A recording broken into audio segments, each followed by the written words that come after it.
Did I really meet Varg Vikernes? Let's find out. This history started in 1996 or 1998.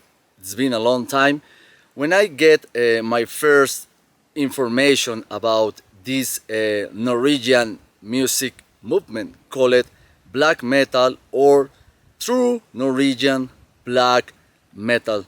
So when I get the first impression in a magazine, I think this was a Spanish magazine from Spain. It called it heavy rock. So I get my first contact with this kind of music. So I get all this information while the events happened, a couple of years before, as I started to get into this music movement. So I get later the news what really happens on these events on Norway. The situation between Mayhem and the one-man solo music project.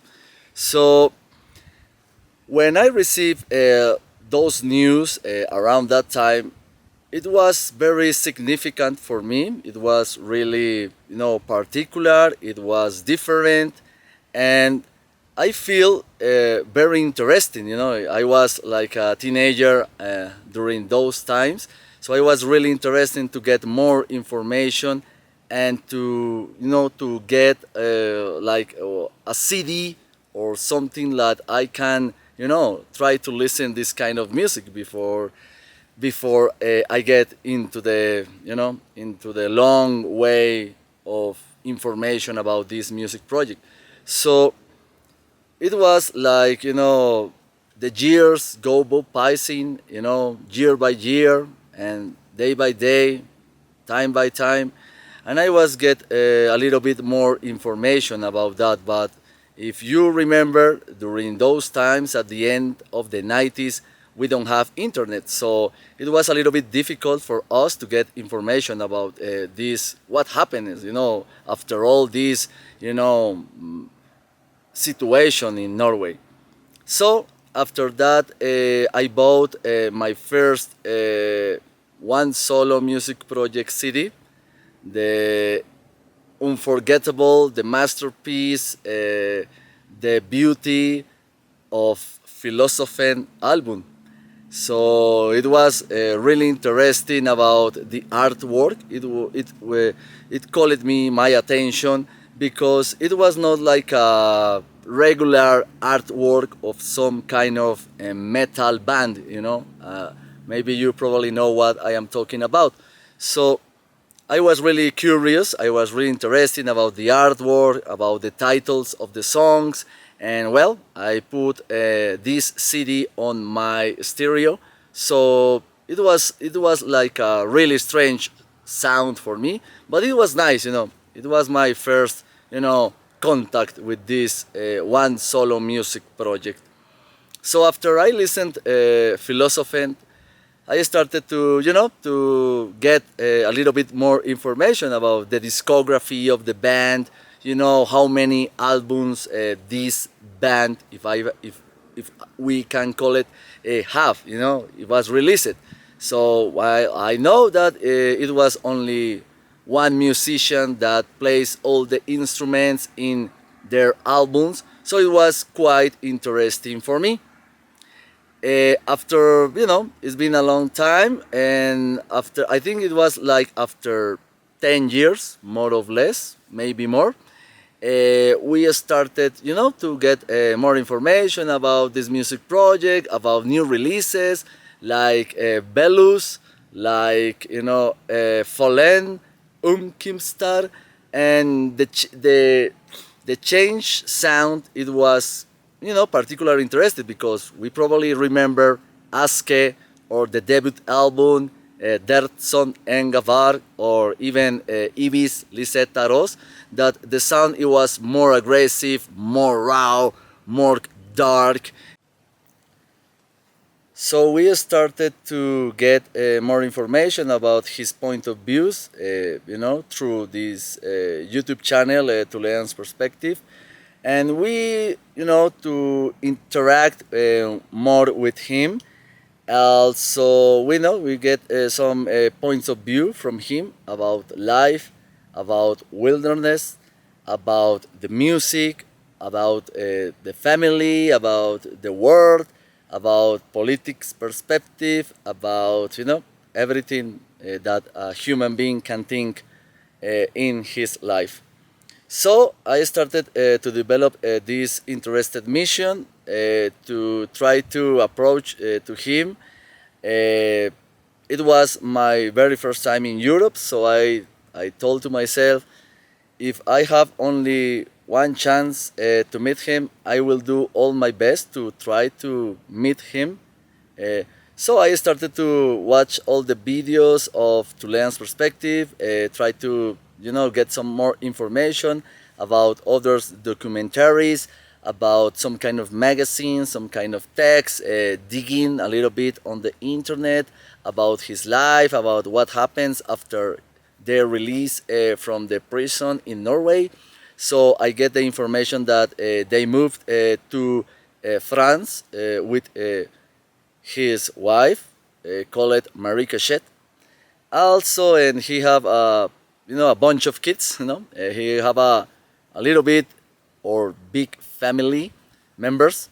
Like he was like he have a 5 or 6 kids in his house. So it was really interesting that after all these years, in the jail, so he tried to have a big family. So it was it's really interesting, especially in this kind of black metal musicians. So I spent 2 years. Yes, you are listening it right. 2 years to try to to get the information about where he lives in the 2019 year.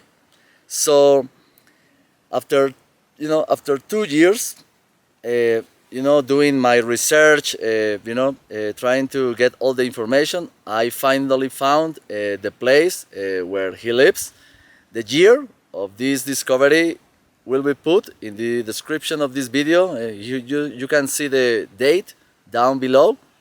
So it was very satisfactory for me. I feel good. I feel very happy with me and myself, and all these years that I spent, 2 years trying to find where he lives. So I put my bags. I try to organize all my things, and I traveled to France in 2019, as you told you before. And when I arrived to France, it was like a very tricky location of where he lives. When I arrived to this undisclosed location in France, in the middle of nowhere, it was on a very warm Sunday afternoon during the month of July. So it was particularly interesting, and it was very special for me that it was my first time in France. Also, it was my first time in Europe, but I have a very wonderful time living and learning a lot of things from the people and from the culture and from the from these magic countries. Well, after my arriving to the little place where I can stay, I go to sleep very early because I was really tired. Traveling that day was like a very long journey from where I was in France, and I arrived to the place where I will pass in the night. So I told to myself, I want to do this, as soon as possible. If destiny or fate can brings me the opportunity. So I remember when I was watching the videos in my country, at my place, in my house, and I just remember, and I saw these beautiful landscapes now in the real life, and I just remember a lot of beautiful things that I saw in the Thulean's Perspective videos. So it was a little bit interesting for me, and I will try to find the way that I can meet him. because he say in a couple of videos that he was not particularly interested to meeting fans. Of course, we are smart and we understand that, but unfortunately for us, we are really, interested to meeting him, to say, hey, thank you very much for all the things that you do. Hey, this is my favorite album. Hey, a lot of things, So I arrived, try to organize my things, and I say, oh, I hope to, to try to do all my best. So I remember in the Thulean's perspective videos that he have 3 cars. So subscribers or people that you are watching this video, what do you need if you have 3 cars to move the cars? Put in the description down below in the comments your answer. Of course, if you have 3 cars, you need gasoline to use those cars. So it was on the gas station that I think that it was the most right place to meet him. To don't go to his house or try to invade his privacy, because I was not interested in go to his house or try to be a little bit irrespectful if I'm in a kind of way. So I am very respectful, I am very polite, and I say, if he rejects me or he say no, you need to understand that you are not going to push him to meet you, because it's not my intentions. So I sleep very well that night, on a Sunday night, and early that morning, I am an early bird. I woke up at 5 a.m. in the morning, I take my shower, put my clothes, organize my music, take my breakfast, and I will walk to the gas station to wait for him since 8 a.m. in the morning. After, I think it was like 1 hour, more or less, that, I listen the sound. And I say, what is going on here? So when I put my face through the right, I turn on my face, I saw the amazing and fantastic and beautiful was the car that he used in some of his videos, and he arrived to the gas station. So I put on from the chair that I was sitting on the gas station, and he took the gasoline thing to put the gas on his was. And I say, good morning, Varg, my name is David, I came from Colombia just to meet you. And he was like a little bit surprised, because he think, oh, these guys know who I am, So I say, hey Varg, just in case, I don't carry any guns. I put my hoodie, my camouflage hoodie on the top, so he can see, my hips, that I don't carry any gun or any knife or something like that I'm going to attack him, So I bring him some kind of confidentiality or some kind of security that I'm not going to do a bad thing to him, So I say, oh, you are from Colombia. You have problems with Maduro? He just say, yeah, yes, he is the president of Venezuela.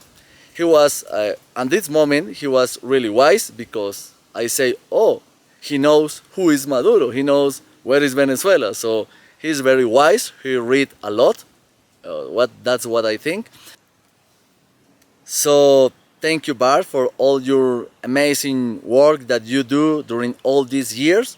It's really important for us, to enjoy your music. So thank you very much for all your work, because your music work make us happy, or in some kind of ways, when you have problems with your family, when you have problems with your friends, when you have problems at work, at university, or a daily problem, your music was our escape.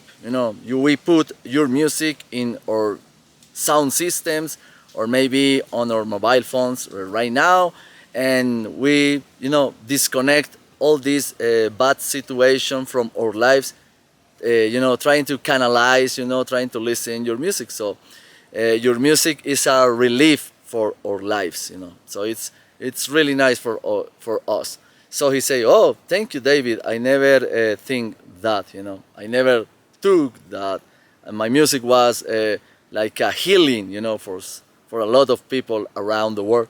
So I say, hey Barb, excuse me, this is my music collection. Could you sign, please? And he say, do you want that I sign all this stuff? And I say, okay, only just the vinyl, because I have all the discography on CD format. Also, I have one vinyl, and also I have a DVD and an extra CD that he collaborates in some kind of lyrics of this band called Dark Throne. So he said, don't worry, David, I will sign you all your stuff, but pay attention. We have only condition. Please don't reveal where I live to anybody. Don't say to anybody where I live. I say, Bark, be my guest. So he signed my discography, and he started to sign all my records. So for me, it was really, I feel very well. He signed all my records with my name to David and his name. And it was a really important moment for me. And I say, hey, my relationship with my dad was not the best, but you you are a dad for me. So thank you very much for all the things that you do, all the things that I learned from you about life, about try to have a simple life that people that watch Thulean's perspective probably know what I am talking about. So I say, hey, finally, uh, excuse me, can I give you a hug? And I say, of course. And I give you one of the most important hugs that I ever bring to a person in my life. So after meeting him, we say goodbye, and he, runs on his car in the gas station, and I saw that Marika Shed, his wife, was inside the car, and she signed me their DVD, for the beers, and she was really amazing. She was really, it was a very beautiful human being with me, and she was really nice person. So I have a beautiful memories of, like these 5 seconds, when I talked to her, and she say, "Oh, you came from South America just to meet him? You are crazy."